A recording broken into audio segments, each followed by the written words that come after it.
오늘 아침 일라디오. 안녕하십니까. 오늘 아침 일라디오 아나운서 오승원입니다. 요즘 반려해변 사업이 전국적으로 확산하고 있다는데요. 반려해변이 뭐지? 하실 텐데 일단 반려동물이 떠오르시죠. 돌보고 가꿔야 할 대상이 동물이 아니라 해변이다 이건데요. 관광객들이 찾는 해변마다 넘치는 쓰레기 때문에 몸살 앓고 있지 않습니까?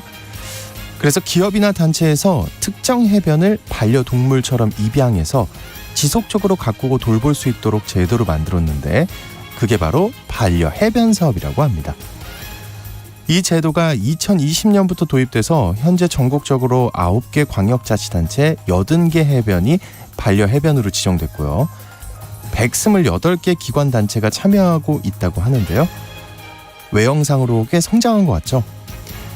실제 깨끗하고 아름다운 해변을 지키는 데 큰 기여를 하고 있는 것 같습니다. 지난 3년 동안 반려해변 사업을 통해 수거된 쓰레기가 무려 64톤에 달한다고 하는데요.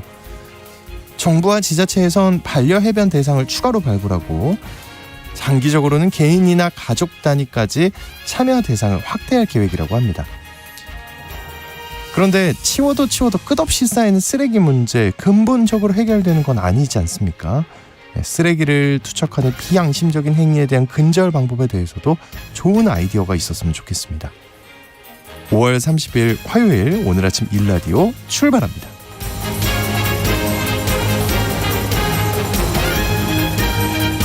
네, 오늘 아침 일라디오 이 시간은 물론 KBS 일라디오의 모든 프로그램은 유튜브 KBS 일라디오 공식 채널이나 모바일 콩 어플리케이션 통해 실시간으로 함께 하실 수 있습니다. KBS 일라디오 채널 구독과 좋아요, 댓글 많이 부탁드리겠습니다. 화요일 시간에는 농수산 뉴스 텃밭 가이드 시간 준비되어 있고요. 오늘 장수직업 시간에는 취업 박람회 활용 방법에 대해 알아보겠습니다. 자, 청취자 여러분 참여하실 퀴즈 나갑니다. 앞서 반려해변 이야기를 들려드렸는데요. 최근 강원도 양양의 이 해변에서 해양 쓰레기의 심각성을 알리고 쓰레기를 함께 줍는 G20 해변 청소의 날 행사가 열렸습니다. 이 해변은 조선의 개국공신인 하륜과 조준이 휴양하던 곳이라고 해서 두 사람의 성을 따서 지은 이름이라고 전해지는데요. 하륜과 조준이요. 네, 하륜과 조준의 성을 딴 이름 무슨 해변일까요? 너무 어렵네요. 오늘 너무 어려워요. 정답률 한 10% 보고 있습니다. 네, 정답과 또 텃밭 가이드 시간에 궁금한 질문들이 있으면 지금 보내주시죠. 추첨을 통해서 농촌진흥청에서 제공하는 웰빙 혼합 잡곡 세트를 한 분께, 향긋한 커피를 드실 수 있는 모바일 커피 쿠폰을 4분께 드리겠습니다. 방송에 참여하실 분들은 단문 50원, 장문 100원이 드는 유료 문자 샵 9730으로 보내주시기 바랍니다. 유익한 정보와 살아있는 이야기가 있습니다. KBS 오늘 아침 일라디오. 농수산 뉴스 시간입니다. 지난해 수확기 이후에 지속적으로 내림세를 보여왔던 산지 쌀값이 상승세로 전환했다고 합니다. 이 소식 농어민신문의 이진우 기자와 살펴보겠습니다. 산지 쌀값이 상승세로 전환됐다고요? 그렇습니다. 지난 15일 기준의 조사치인데요. 네. 통계청이 조사한 산지 쌀값이 20kg 전국을 기준으로 해서 44,555원을 나타냈습니다. 5일 기준 조사치 대비해서 0.5% 그러니까 229원이 상승을 한 건데요. 지난해 수확기 첫 조사일인 10월 5일 이후에 사실 지속적으로 하락세를 보여왔었는데 이 산지쌀값이 거의 7개월 만에 상승세로 이제 돌아선 겁니다. 네, 산지 쌀값이 오른 이유 어디에 있다고 보고 계시나요? 일단 전년도 경험했던 산지 쌀값 폭락에 따른 불안 심리로 인해서 산지 미국 종합치리장의 RTC를 말하는데요. 여기에서 올해 쌀을 싼 값에라도 출하하려는 경향이 많았다고 합니다. 그래서 정부의 시장 정리에도 불구하고 이런 경향이 4월까지 지속이 되자 정부는 물론이고 농협에서도 저가 방출을 지향하자 이런 목소리가 제기가 됐었고요. 그래서 그리고 또 결정적으로는 산지에서 조국 그러니까 도정하지 않은 벼의 양이 줄어들면서 이 조국 값이 또 오르자 이제 정말 부족한 상황이구나 이라는 분위기가 형성된 것으로 이제 보고 있습니다. 네. 아무래도 벼값이 오르면 산지 쌀값도 오르는 거겠죠? 그렇습니다. 이게 쌀의 원료가 벼니까요. 그러니까 이제 벼 껍질을 벗겨낸 것이 쌀이니까 벼값이 높아지면은 쌀값도 높아지는 게 정상적인 건데요. 산지에서는 이달 중순 전부터 이제 거래되는 벼 가격이 상승하기 시작했다고 하고요. 또 산지 유통업체의 재고량도 전년은 물론이고 평년에 비해서도 감소할 것이다. 이런 예상도 나왔었습니다. 네. 그러면 재고량이 감소할 것이라면 가격은 더 오를 수도 있다는 거네요. 네, 현재로서는 그렇게 봐야 하지 않을까 싶습니다. 네. 양곡관리법 개정 법률안이 최종적으로 부결이 되면서 정부가 목표치처럼 밝힌 산지쌀값 이것도 80kg을 기준으로 20만 원대였는데요. 그러니까 20kg 정도로 따지면 5만 원이니까 지금보다는 10% 더 올라야 하는 상황이기도 합니다. 여기에 또 더해서 한국농촌경제연구원이 이제 2023년도 양곡 연도가 시작되기 전인 10월 전, 그러니까 단경기 마지막 달인 9월 말 재고량이 4만 8천 톤 정도가 될 것이라고 이렇게 추정을 했는데요. 이것은 평년 대비해서도 24.4% 정도 감소할 것이다. 이런 전망인 셈입니다. 네. 근데 이렇게 산지 쌀값이 오르고 있는 상황인데 현장의 농가들은 벼를 가지고 있는 상황은 아니라고요. 그렇습니다. 일부 직접 도정을 해서 판매하는 경우를 제외하고는 이렇게 6월이 다 되어가는 상황에서 시장에 내다 팔려고 벼를 가지고 있는 농가는 사실상 없다. 이렇게 보시면 맞을 것 같고요. 네. 그래서 현재 쌀값이 오르는 것은 농가의 경영에 도움이 된다기보다는 RPC 경영에 좀 도움이 될 것으로 이렇게 볼 수 있겠습니다. RPC가 이제 산지 미곡 종합 처리장을 말씀하시는 것 같은데, 근데 야 그러면은 농가에는 전혀 도움이 안 되겠네요. 근데 이제 그것도 이제 조금 다른 문제가 있습니다. 네. 왜냐하면 단경기 가격이 높아지면 이후 신곡 가격도 높게 책정되는 특성이 있기 때문인데요. 농경연에서는 올 단경기 산지쌀값을 수학기 대비해서 0.6% 정도 상승할 것이다. 이렇게 전망을 했습니다. 그러니까 지난해 10월에서 12월 수학기 가격이 80kg 전곡을 기준으로 18만 2천 원 정도였는데요. 이것보다는 더 오른 18만 3천 원 정도 될 것이다. 이렇게 전망을 한 겁니다. 여기에 대해서 재배 면적도 전년 대비해서 2.8% 정도 감소하는 70만 6천 헥타 정도가 될 것이다. 이렇게 하니까 네. 아이러니하게도 평년 수준에 비해서 풍년이 들지 않으면 쌀값은 떨어지지 않을 것으로 이렇게 예상해 볼 수 있겠습니다. 네. 지난 목요일에 통계청의 농가경제조사 결과를 통해서 농민들의 살림살이가 팍팍해졌다는 소식을 전해드렸는데요. 이번엔 축산농가들의 살림살이를 따로 떼서 조사한 결과가 나왔다고요? 그렇습니다. 통계청이 매년 축산물 생산비 조사 결과를 내놓는데요. 2022년 축산물 생산비 조사 결과를 발표를 한 겁니다. 결론은 마찬가지로 생산비는 증가하고 판매 가격은 하락하면서 축산농가의 살림살이도 팍팍해졌다. 이런 내용입니다. 얼마나 팍팍해진 건가요? 이 축전별로 이제 마리당 소득은 이랬습니다. 2021년 대비 2022년을 기준으로 한 건데요. 먼저 우유를 생산하는 젖소의 경우에는 마리당 소득이 280만 원 가량으로 2021년 그러니까 전년에 비해서 85만 원 정도 하락을 했고요. 한우는 소득이 50만 원 정도로 92만 원 정도가 떨어졌습니다. 돼지도 7만 5천 원 정도의 소득을 내면서 7,600원 정도 하락을 했고요. 계란도 8,600원으로 12,000원 넘게 소득이 떨어진 것으로 조사가 됐습니다. 네, 왜 이렇게 소득이 떨어진 걸까요? 주요 원인은 이제 사료값 상승이다 이렇게 보시면 될 것 같은데요. 이게 사료비를 좀 들여다보면은 젖소가 전년 대비 20.5% 그리고 한우도 21.4%나 올랐던 것으로 조사가 됐고요. 네. 돼지도 20% 가량이고 산란계 같은 경우는 28% 넘게 오른 것으로 조사가 됐습니다. 이 가축을 사용하는 데 드는 비용의 절반 가량은 이제 사료비다 이렇게 보는데요. 네. 이걸 사실 잡지 못하면은 사실 축산농가의 소득을 확보하기도 사실 어려운 상황입니다. 그런데 아시다시피 사료 원료의 절대량을 수입에 의존하는 게 우리 축산업의 현실이기도 한데요. 그래서 좀 더 뭔가 근본적인 대책이 있어야 할 것 같습니다. 네, 알겠습니다. 농수산 뉴스 오늘 한국농어민신문의 이진우 기자와 함께했습니다. 오늘 고맙습니다. 감사합니다.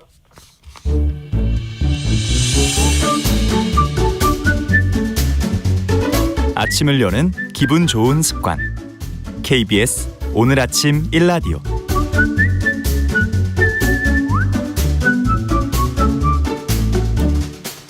직장은 나와도 평생 직업이 필요한 시대를 위한 장수직업 시간입니다. 코로나19 비대면이 일상화되면서 취업 박람회도 온라인으로 이루어졌었는데요. 최근에는 각종 취업 박람회가 온라인에서 오프라인으로 바뀌고 다시금 활기를 띠고 있다고 합니다. 그래서 오늘은 취업 박람회 100% 아닙니다. 200% 활용 방법 알려주신다고 합니다. 커리어비전의 최진희 대표님 나오셨습니다. 안녕하십니까? 네, 안녕하세요. 200% 기가 솔깃합니다. 이거 많은 변화가 좀 있을 것 같은데 어떤 변화가 생겼나요? 네, 아무래도 이제 채용 박람회다 보니까 과거에는 공공기관도 그렇고 대학도 그렇고 우리 자체적으로 채용 박람회요. 이게 이제 하나의 행사 실적이 되거든요. 그러다 보니까 우후죽순으로 너무 많은 박람회가 약간 난립하다시피 이렇게 열렸었는데요. 구직자 입장에서도 어차피 채용 박람회 가봤자 이거 행사 위주 아니야? 뭐 보여주기식 아니야? 이렇게 생각하다 보니까 참여율이 많이 저조했습니다. 한때. 그러다 보니까 이 주최하는 측에서도 이렇게 하다가는 구직자 없는 행사를 하겠다. 저는 어떤 경우에는 진행자가 참여자, 구직자들보다 더 많은 행사도 가봤거든요. 예. 그 진행 그 요원들이 사람은 없는데. 네, 맞습니다. 진행자나 뭐 안에 인사 담당자, 부스에 있는 사람들이 더 많은 거예요. 세상에. 오히려 그 참여자가 지나가면 뭐 부스에 있는 사람들이 그 사람을 쳐다보는 이런 광경까지 볼 수 있었거든요. 그래서 아무래도 행사 주최 측에서도 이러면 안 되겠다. 행사의 목적이 채용을 위해서 이루어지는 건데 그래서 그 이후부터는 찾아가는 박람회가 좀 더 성행을 하고 있습니다. 그래서 예전에는 우리가 행사하면 너희들이 와 이런 식으로 했었지만 지금은 구직자들이 많이 몰리는 곳으로 채용 박람회가 아예 찾아가서 그곳에서 따로 좀 예전보다 큰 규모는 아니지만 약간 소규모 형태로 해서 열리고 있습니다. 그렇군요. 저 때는 채용 박람회라는 말 많이 썼는데 지금은 취업 박람회라는 말을 더 많이 쓰는 것 같은데 그 이유가 있나요? 아무래도 채용이라는 단어가 사람을 뽑는 거잖아요. 이건 구인업체 입장에서 이제 채용이라는 말을 쓰는 거고요. 구직자 입장에선 취업이라는 말을 더 씁니다. 나 취업됐어. 그렇죠. 뭔가, 그렇죠. 그죠. 내가 알아보는, 내가 네. 회사를 알아보는 이런 관계죠. 보통 채용 박람회 같으면 과거에는 구직자들이 와서 면접을 봤을 때 그 사람을 그 자리에서 채용하기도 했었어요. 정말.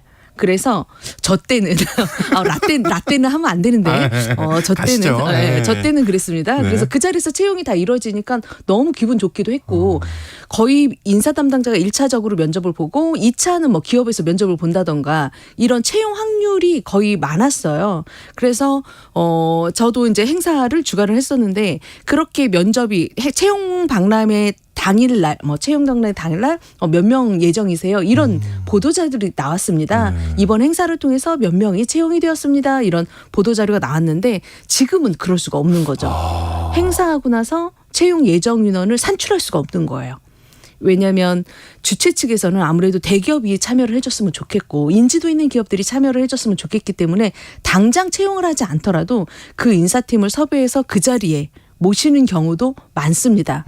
그래서 아마 채용 박람회에 가보면 상시 채용이라고 이렇게 돼 있을 거예요. 네. 그럴 경우에는 그 자리에서 바로 채용을 안 하고 우리가 TO가 나면 그때 너네들을 채용해 줄게 이런 의도로 참여하는 업체들이 많다 보니까 채용보다는 구직자 입장에서 내가 좀 정보를 알아보고 이 기업에 대해서 더 알아봐야겠다라는 그런 의도에 있어서 취업이라는 단어가 더 맞지 않느냐라고 해서 채용 박람회보다 취업 박람회라는 말을 좀 더 많이 쓰고 있습니다. 네, 그 설명을 듣고 보니까 맞는 것 같아요. 취업이 그 각 지방 부처뿐만 아니라 지역별, 직종별 그 채용 박람회 소식, 취업 박람회라고 해야 되나요? 네네. 네, 이 소식이 들려오고 있는데 어떤 취업 박람회들이 열리고 있는지 소개를 좀 부탁드려요.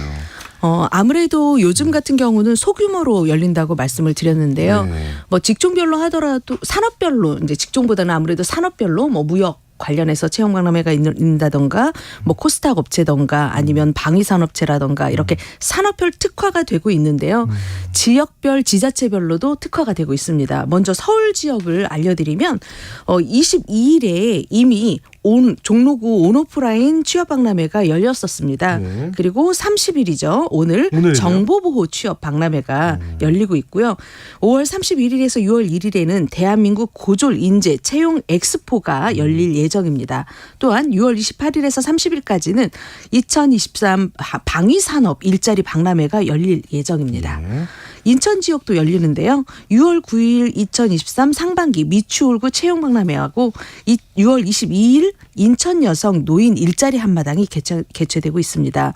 대구 경북 지역에서는 6월 1일부터 청년이음 일자리 박람회가 열립니다. 그리고 세종 충청 지역에서는 6월 2일에 충청권 공공기관 지역인재 채용 박람회가 열렸습니다. 그리고 8월 31일까지 5월 9일부터 8월 31일까지 대덕구 장애인 채용 박람회가 온라인으로 개최가 네. 되고 있습니다. 그리고 6월 7일에는 대전 서구 굿잡 일자리 박람회가 열릴 예정이고요.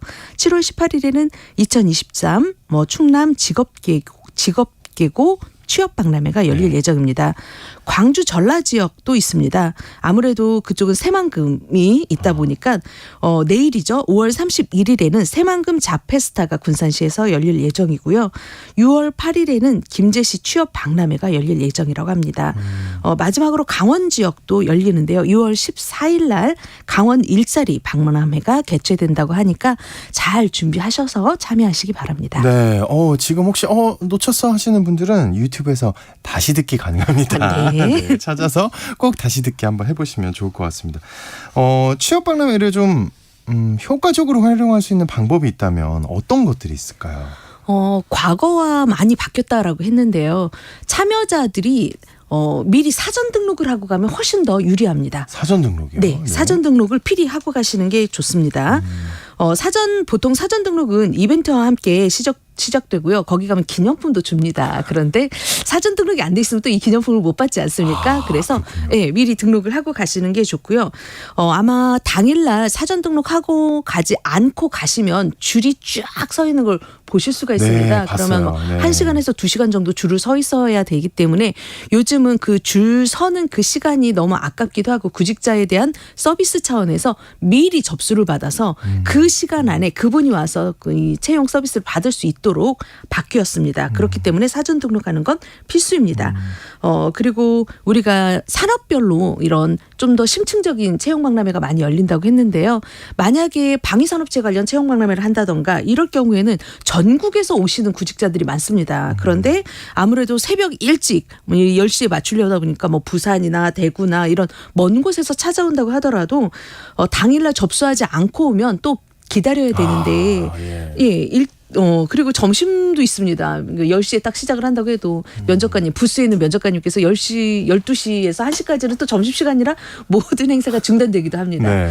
그리고 5시까지 행사가 마무리인데 사실 점심 먹고 5시라고 하지만 한 4시 반 정도 되면 그때부터 어수선합니다. 그렇죠. 막 정리하시고 이러니까 제대로 면접이 이루어질 수 없어요. 그래서 미리 사전 등록을 하고 가시는 게 그나마 3-4시간 안에 인사 담당자하고 면접도 보고 이미지 컨설팅도 받고 이력서 클리닉까지 할 수 있는 혜택을 볼 수 있으니까 미리미리 등록하셨으면 좋겠습니다. 네. 그리고 요즘 같은 경우에는 사전 등록을 할 때 온라인에 가보시면 온라인, 오프라인이 동시에 취업 박람회가 열립니다. 그 대신에 온라인 같은 경우는 오프라인보다 조금 더 일찍 오픈을 하고 있습니다. 그래서 미리 온라인에 가서 사전 등록을 하고 그러면 오프라인에는 어떤 기업들이 참여하는지를 미리 기업 리스트를 찾아보신 다음에 이 기업이 참여하는구나 그러면 그 기업에 맞추어서 이력서 자기소개서를 작성해 오시면 훨씬 더 유리하시거든요. 그렇겠네요. 왜냐하면 인사 담당자 입장에서도 약간 성의 없이 이곳저곳 이렇게 기웃기웃기웃해서 우리 부스에 오는 그런 참여자보다는 앞에 이력서에 우리 회사 CI 로고도 딱 박혀 있고 우리 기업에 맞춰서 준비 많이 했다라는 이런 구직자분들이 보이면 정말 마음이 가요. 이 사람은 정말 우리 기업 오려고 이렇게 미리 사전에 준비를 다 해왔구나. 그런 사람들이 쉽게 그만두지 않거든요. 그래서 그런 분들 같은 경우, 그런 분들은 거의 면접의 기회가 더 많습니다. 그래서 본인이 조금만 더 신경 써서 사전에 참여 기업 리스트를 보시고 그 기업에 맞춰서 이력서 자기소개서를 준비해 가시면 더 좋을 것 같습니다. 계획을 잘 짜야겠네요. 네, 그렇습니다. 그 취업 박람회에 채용관뿐만 아니라 행사관이 있다고 하셨잖아요. 네네. 행사관 중에 어떤 곳을 좀 눈여겨보면 좋을까요? 행사관에 여러 가지 행사가 하는데요. 또 행사관이라고 하니까 저의 일화도 생각납니다. 예전에 채용 박람회 때 10시에서 10시 반에 이제 오전에 사람들이 잘 안 모이고 오후에 모이니까 오전에 사람들을 모이기 위해서 오프닝 런 행사를 합니다. 그래서 10시에 행사를 했을 때 그 당시에 25년 전이죠. 전자수첩이 상당히 비쌌습니다. 한 150만 원 정도 하는 그때 전자수첩 처음 나왔을 때 1등한테는 전자수첩을 주는 건데 모 기업에서 무슨 1등이요? 이렇게 행사에서 로또처럼 공들이 막 100개의 공이 막 튀어오르고 있는데 그 공 중에 하나를 집으면 자기 등수가 되는 거예요. 그래서 선물을 1등부터 쭉 하는데 제가 오픈런에서 3번째였거든요. 그런데 손을 들고 딱 했는데 갑자기 1등이 잡혀버린 거예요. 그래서 제 전자수첩을. 제 뒤에 있는 구직자들이 다 실망을 하는 1등이 이미 잡혀버렸으니까. 그래서 오픈러닝 하는 것도 괜찮구나. 이런 행사관에서 뭔가 기념품 추첨을 하거나 이런 요즘 노트북도 행사하는 경우도 있거든요. 좀 일찍 지금으로 가셔서. 치면은 뭐 노트북이 당첨되셨던 그렇죠. 거네요. 조금 일찍 가셔서 그런 거 받으실 수 있으니까 부지런히 가셨으면 좋겠습니다. 이건 저의 일화였고요. 네. 왜 이렇게 부럽죠? 네. 25년 전 일인데. 네. 네. 실제로 채용 박람회가 가면, 그러니까 채용관도 있지만, 우리가 취업 박람회 행사관 같은 게 많습니다. 행사관에 가면 취업 특강도 많이 하고 있고요. 이력서 클리닉이라던가 면접, 코칭이라던가 이미지 컨설팅 그리고 타로 같은 것도 봐주고 있고요. 네일 아트까지 해주시는 것도 정말 많습니다. 네. 각자 지금은 자기 걸 원하기 때문에 전체적인 흐름이나 이런 특강은 조금 소수 위주로 하고 있고 이렇게 개인이 가서 서비스 받을 수 있는 이런 행사관들이 많이 열리고 있습니다. 특히 이력서 사진 찍으려고 해도 이제 구직자분들 돈이 많이 드시니까 이력서 사진을 무료로 찍어주는 서비스가 그 행사장 안에서도 진짜 다양하네요. 이루어지고 있고요. 우리가 면접 때 나한테 맞는 퍼스널 컬러는 뭐야라고 많이 말씀하시는데 그런 건 저도 궁금한데. 네, 그죠. 네. 그 행사장에 가면 그래도 면접 복장 입을 때 뭐 이런 넥타이가 더 어울릴 것 같아요. 이런 색상이 본인한테는 더 잘 어울립니다. 이런 컨설팅 같은 것도 무료로 해주실 수가 있고요. 아무래도 취업 A부터 Z까지 다 컨설팅을 하지만 그 중에서 가장 인기 있는 건 이력서 컨설팅 부스인 것 같습니다. 이력서 컨설팅. 네. 온라인으로 아무리 첨삭을 받고 지도를 받는다고 해도 오프라인에서 자기의 이야기를 들려주면서 수정할 수 있는 이런 시간들이 많지는 않거든요. 그래서 오프라인에서는 이렇게 썼을 때 이걸 쓴 이유가 있습니까? 이거보다는 또 다른 건 없습니까? 이런 식으로 상담이 이루어집니다. 그 상담 내용을 기반으로 이력서 내용을 수정해 주기 때문에 아마 지원자 입장에서는 가장 만족도도 높았던 그런 행사관이기 때문에 미리 좀 준비하셔서 사전 등록을 하고 하시면 더 좋을 것 같습니다. 그러네요. 제가 언뜻 들어도 유익한 게 정말 많은 것 같은데 네네. 그러면 그 취업 박람회 그 이력서는 몇 부 정도나 준비를 하는 게 좋을까요? 채용 박람회에 보면 이력서를 거의 뭐 한 부에서 5부 정도 가져오시는 분들이 계십니다. 그런데 저도 이력서를 받아보니까 스팸형 이력서예요. 어느 부스에도 다 넣어도 되는. 그러니까 귀사는 이렇게 시작하는 딱 특정 이름 업체가 안 들어가 아니에요. 있고. 귀사는. 네. 그러다 보니까 이 지원자는 그냥 우리 기업 말고도 딴 데도 봤구나. 그럼 인사 담당자도 그분의 이력서를 건성으로 봐요. 그렇죠. 그렇게 집중해서 보지 않기 때문에 기업에 맞춰서 쓰는 게 중요하거든요. 요즘은 행사장 안에 이렇게 컴퓨터를 무료로 노트북을 무료로 쓸 수 있는 이런 행사관들도 있습니다. 그렇기 때문에 부스에서 저 기업 지원하고 싶다 그러면 USB나 아니면 요즘은 클라우드에 본인 이력서 이메일로 갖고 계시니까 그 행사장 전산실이나 아니면 노트북에 가셔서 무료로 쓸 수 있는 노트북에서 빨리 그 기업 명을 수정을 해서 출력해서 그 기업에 제출하는 게 훨씬 더 유리하기 때문에 미리 좀 준비해 가시면 좋을 것 같고요.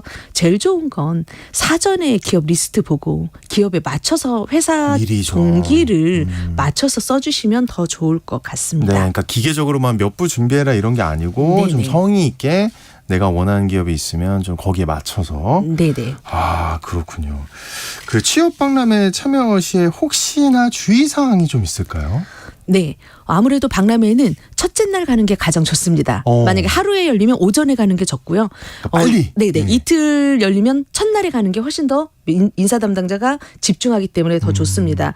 그리고 인사 담당자가 부스에서 하는 말들은 제한이 돼 있습니다. 그렇기 때문에 맹목적으로 맹신하시면 안 됩니다. 무슨 말이죠? 그러니까 좋은 말만 하는 거예요? 그렇죠. 아무래도 기업 이미지가 있기 때문에 그 내부적인 얘기를 또 유출하면 안 되는 그렇겠네요. 이런 상황이 있어서 어느 한정된 이야기만 할 수 밖에 없다. 그래서 인사 담당자 하는 말을 100% 믿지는 말아라라고 말씀을 좀 드리고 싶습니다. 네, 여기 많은 그 의미가 담겨 있는 것 같은데 우리 여러 청취자 여러분들 이해하실 것 같아요. 네. 무슨 말인지. 자, 알겠습니다. 오늘 채용 박람회 활용 방법에 대해서 많은 얘기 나눠주셨습니다. 장수직업 시간 커리어 비전의 최진희 대표와 함께했습니다. 오늘 고맙습니다. 네, 감사합니다.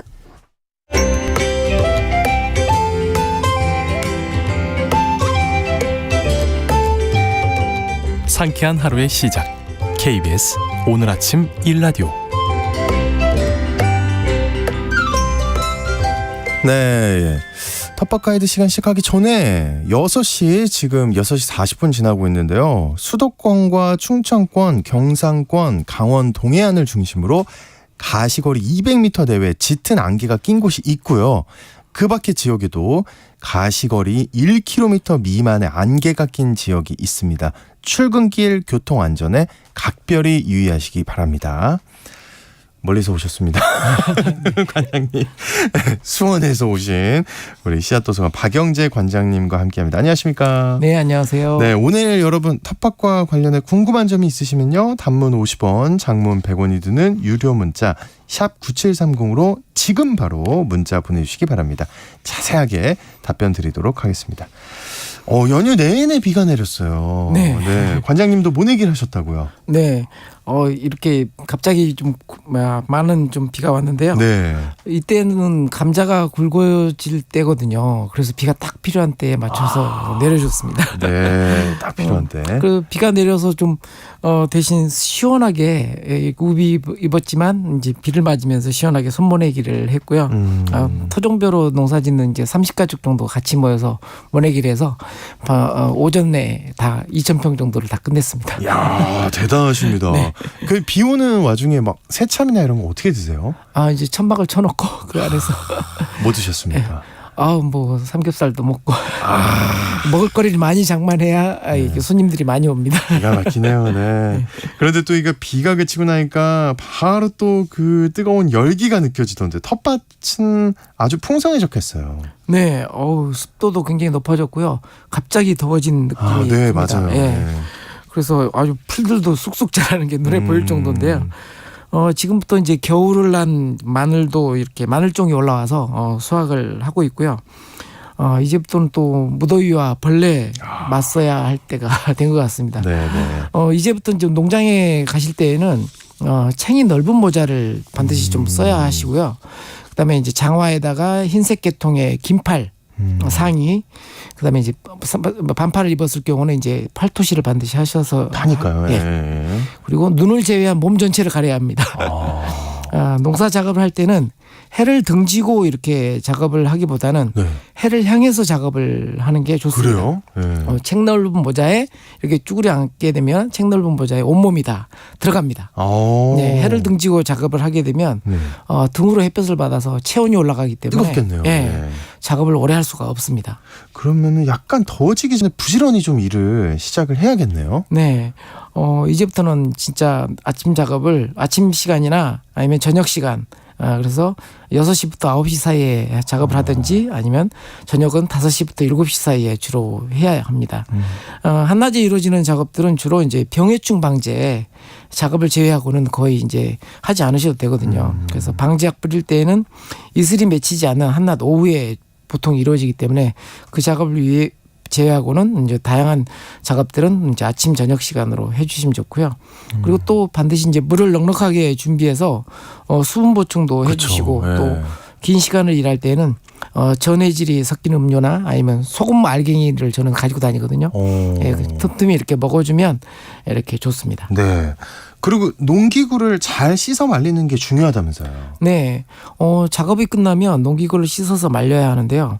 농기구 중에서 특히 이제 가위, 이렇게 수확용 가위라든지 네. 이런 것들은 작물 병을 옮길 수가 있어서 반드시 햇볕을 잘 말려준다든지 이렇게 소독을 해야 되고요. 그리고 또 작업복도 잘 털어줘야 합니다. 또는 이제 세탁도 필요하고요. 풀 속에 사는 이제 진드기라든지 개미 같은 것들이 옷섭으로 이렇게 들어가서 우리를 괴롭힐 수가 있거든요. 네네. 뭐 산책로 근처에는 이제 에어 컴프레셔가 있어서 이렇게 불어낼 수가 있는데 간혹 이제 농장에 그런 게 있으면 이렇게 털어주는 것도 필요합니다. 그렇군요. 이게 비가 그치고 습도가 높아지면 병해충 관리가 더 어려워지지 않나요? 네. 이번 주말처럼 비가 온 날에는 주로 이제 텃밭에서 할 일은 지주대와 같은 시설물이 쓰러지지 않게 이렇게 살피고 물 빠짐이 좋지 않은 곳에 배수로를 관리하는 일을 주로 하게 되는데요. 그리고 비가 그치고 이렇게 습도가 올라가게 되면 병해충이 이제 드디어 이제 등장하게 됩니다. 네. 네, 그래서 비가 그치는 대로 바로 이렇게 방제 작업에 들어가야 합니다. 그리고 또 웃구름을 주어야 할 때가 되면 비 그친 후에는 바로 이제 퇴비보다는 물비료, 액비라고 하죠. 네. 물비료 형태로 웃구름을 주는 것이 좋습니다. 장마철이라도 잠깐 비갠 사이에 물비료를 뿌리면 뿌려주지 않고 대신에 잎에다가 이렇게 살포를 합니다. 이제 잎 윗면은 이제 왁스증이 있어서 흘러내리거든요. 네. 대신에 잎 뒷면은 이제 스펀지 조직이라서 흡수를 해요. 그래서 분무기를 이용해서 잎 뒷면에 뿌려주면 뿌려주는 것보다 훨씬 더 흡수도 빠르고 또 이때 비 오는 장마철에는 영양 관리를 안 해줄 수가 있거든요. 텃밭에 잘 안 가요. 질퍽질퍽 빠지니까. 네네네. 근데 그때 영양 관리를 안 해주면 나중에 정말 정작 열매를 맺고 그럴 때 많이 병해가 올 때 저항력이 떨어지거든요. 그래서 비갠 사이사이에 이렇게 액비를 주셔야 되는데요. 네. 이 작업은 보통 이제 저녁 시간에 하는 것이 좋습니다. 근데 그 비가 내리면요. 네. 영양분 같은 게 좀 쓸려 내려가지 않나요? 네, 그렇죠. 비에 아무래도 이렇게 용탈이라 그러는데요. 비에 의해서 이렇게 쓸려 내려가는데 특히 이제 그 작물 세포벽을 이루고 있는 주성분이라고 할 수 있는 그 칼슘 성분이 많이 이렇게 용탈이 됩니다. 그래서 이렇게 비가 올 때 과일의 뿌리나 과일 자체가 이렇게 갈라지거나 아니면 썩어 들어가는 것이 많이 발생하는데 이 칼슘 성분의 물비료를 주게 되면 그런 것들을 막을 수가 있습니다. 네. 저는 이제 계란 장조림을 만들기 위해서 계란을 삶을 때 소금을 넣지 않고 이렇게 삶거든요. 네. 그 물을 모아뒀다가 이렇게 칼슘 거름으로 줍니다. 와, 예, 삶의 지혜네요. 네. 근데 그 비료 관련해서 네. 저희가 질문도 많이 받았잖아요. 뭐 네. 희석 배율 어떻게 해야 되나요? 막 이런 네. 분들이 많았잖아요. 네. 어느 정도로 희석을 하면 좋은 건가요? 물비료 액비나 이렇게 좀 병해충 방제제는 희석 배율이 굉장히 중요합니다. 농도가 진하면 장애가 일어납니다. 네. 주로 이제 타거나 아니면 이제 이렇게 말라버리는 그런 현상인데요. 그래서 권장하는 희석 배율을 지켜서 뿌려주는 것이 좋습니다. 희석 배율을 테스트하기 쉬운 작물이 있는데요. 만약 희석 배율을 내가 이렇게 제대로 모르겠다, 기억하지 못하겠다 이렇게 하면 한번 테스트를 해보시는데 가장 예민한 작물이 들깨입니다. 네, 그래서 들깨잎에 다양한 농도로 뿌려보고 이건 직접 테스트. 이건 10대 1, 이건 20대 1 잎 단위로 이렇게 네. 구분을 해서 표시를 해두었다가 2, 3일 후에 확인했을 때 타들어간 흔적이 없는 배율이 적정 배율이라고 이렇게 생각하면 됩니다. 제 경험으로는 이제 들깨잎이 가장 예민한 잎이라서 그걸 주로 이제 활용을 하고요. 네. 희석 배율이 10배 희석이라면 물 9컵에 물 컵으로 네. 기준할 때는 스푼으로 하는 때도 있습니다. 물 9컵에 액비 1컵을 넣는 겁니다. 10대 1. 그러니까 물 9컵, 액비 1컵. 이게 이제 10대 1의 비율입니다. 그렇군요. 자, 이제 6월로 접어드는데 텃밭은 수확의 계절이라고요. 네. 비가 내리는 가운데 지난 주말에는 이제 선보내기도 했는데요. 보통 이제 6월은 수확과 파종이 동시에 이루어지는 시기입니다. 네. 겨울을 난 마늘과 양파, 쪽파는 또 이제 종자가 될 수 있는 종구를 수확하고요. 그다음에 시금치, 파, 근대, 배추, 무화 같은 작물들은 또 씨앗을 수확할 철입니다. 그리고 이제 보리와 밀을 수확하는 철도 6월인데요. 봄에 심었던 감자도 6월 말이면 장마가 시작되기 전에 수확을 하게 됩니다. 네. 또 반면에 이제 그 심어야 하는 것도 있는데요. 옥수수를 심을 수 있는 마지막 날이 6월 초까지입니다. 콩과 녹두, 팥, 수수, 기장, 주와 같은 곡식작물들도 좀 파종하는 철이고요. 또 6월 오이라고 해서 6월 달에 또 따로 오이를 정식하는 철이기도 합니다. 네. 품종에 따라 좀 조금 한숨을 돌릴 수 있는 그런 이제 늦게 해도 되는 그런 작물들이 있긴 한데 6월은 아무튼 굉장히 텃밭에서도 바쁜 계절이고요. 대신에 이제 7월이면 조금 한숨을 돌릴 수 있는 시기가 옵니다. 이제 농한기가 오는 거죠. 6월 한 달 좀 몸도 돌보면서 네. 건강한 농사 지으셨으면 좋겠습니다. 네, 그 마지막 몸을 진짜 돌봐야 된다는 네, 거. 덥습니다. 네. 자, 청취자분들이 보내주신 질문 살펴볼게요. 지난주에 미처 답변 못해드린 질문부터 살펴보겠습니다. 김수현님이 완두콩을 심었는데 콩은 열리고 잎사귀에 하얀 줄이 갔어요. 네. 날아다니는 벌레가 생겼습니다. 이거 어쩌면 좋을까요? 하고 보내주셨어요. 네. 날아다니는 벌레? 네. 아마 이제 굴파리 종류라고 해서 보통 이제 완두콩에 많이 옵니다. 네. 하얀 줄이 이렇게 가고 또 대파에도 많이 오는데요. 사실은 이걸 잡기 위해서는 굉장히 침투성 있는 약을 써야 되거든요. 그래서 그렇게 하기보다는 그냥 두시는 게 낫습니다. 그래요? 두셔도 상관없고요. 예. 그다음에 이 완두콩은 이미 열렸기 때문에 완두콩이 익는 데까지는 별로 시간이 많이 안 걸려요. 그래서 그렇게 피해가 크진 않습니다. 그냥 냅둬라. 네. 네. 수현님, 4540님은 호박 모종을 심었는데 잎이 누렇게 변하면서 자라질 않네요. 원인이 뭘까요? 라고. 네. 이거 좀 심각한 상태 같은데요? 네. 1015님이 하신 호박 잎사귀가 얼룩덜룩한데 네. 이런 질문도 같이 있는데요. 1015님은 이제 네네. 잎사귀가 얼룩덜룩한데 무슨 영양분이 부족하고 아니면 과한가요? 이렇게 보내주셨거든요. 이거 묶어서 대답해 주시는 네. 거예요. 예. 호박 같은 경우는 굉장히 거름을 많이 필요로 하는 작물입니다. 그래서 이제 보통 호박 구덩이를 파서 거름을 많이 넣고 이렇게 파종을 하게 되는데요. 네.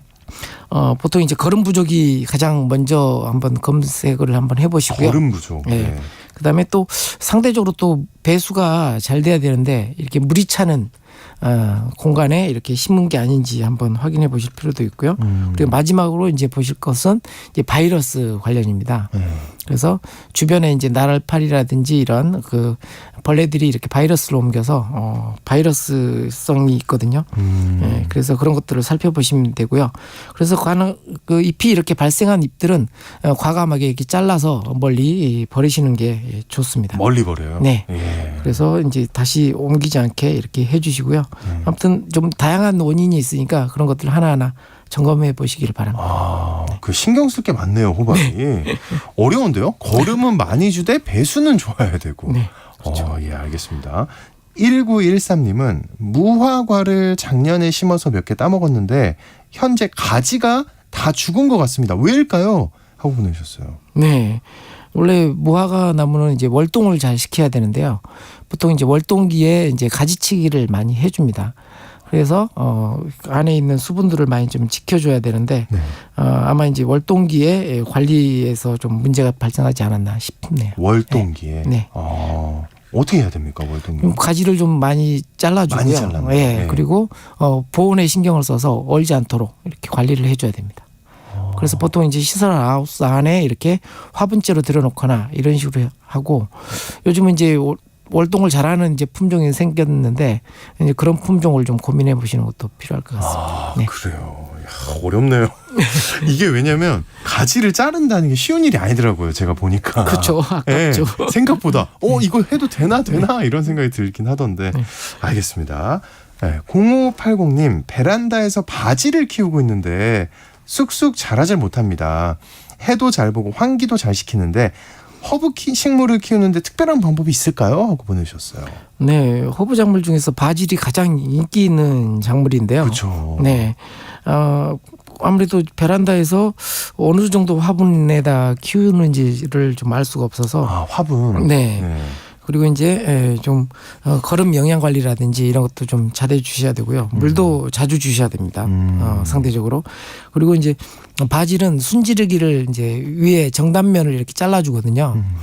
그래서 이제 곁순을 키우는 방식으로 이렇게 관리를 합니다. 그래서 아마 좀 혹시 그냥 수확도 한 번도 안 하시고 이렇게 관리하시는 게 아닌가 싶어서 한번 정단면 위에 가장 위에 있는 생장점을 한번 잘라주시면 겨순이 발달하면서 이렇게 나오는 걸 성장세를 한번 살펴보시기 바랍니다. 네, 알겠습니다.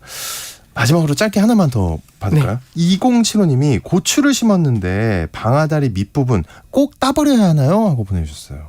네. 잎을 따야 되는지 아니면 겨순을 따야 되는지에 대한 부분이 없는데요. 아, 네. 네. 고추가 열리기 전까지는 방아다리 밑부분에 있는 잎은 두고요. 방아다리 밑에서 잎 겨드랑이에서 나오는 겨순만 따줍니다. 겨순만. 네. 네. 그리고 방아다리에도 또 고추가 달리거든요. 방아다리에 달린 고추꽃이나 고추도 이렇게 따주면 초기에는 성장이 필요하기 때문에 성장으로 많은 양분이 집중이 됩니다. 네. 그리고 나중에 첫 열매가 열릴 때쯤 되면 방아다리 밑에 있는 잎도 그때는 이제 따줘야 됩니다. 알겠습니다. 시간상 여기서 마무리를 해야 될 것 같습니다. 오늘 답변 못 드린 질문들은 또 다음 주에 답변 드리도록 하겠습니다. 덕박가이드 시간 수원 씨앗도서관의 박영재 관장님과 함께했습니다. 오늘 고맙습니다. 네, 감사합니다. 네, 정답은 하조되었습니다. 네, 여러분들이 정답을 보내주셨는데요. 중복 당첨 여부 확인해서 홈페이지 게시판에 올려드리도록 하겠습니다. 네, 안개 진짜 운전 조심하셔야 됩니다. 저도 올 때 만났는데요. 네, 오늘 하루 좋은 하루 보내시고요. 저희는 내일 다시 돌아오겠습니다. 안녕히 계세요.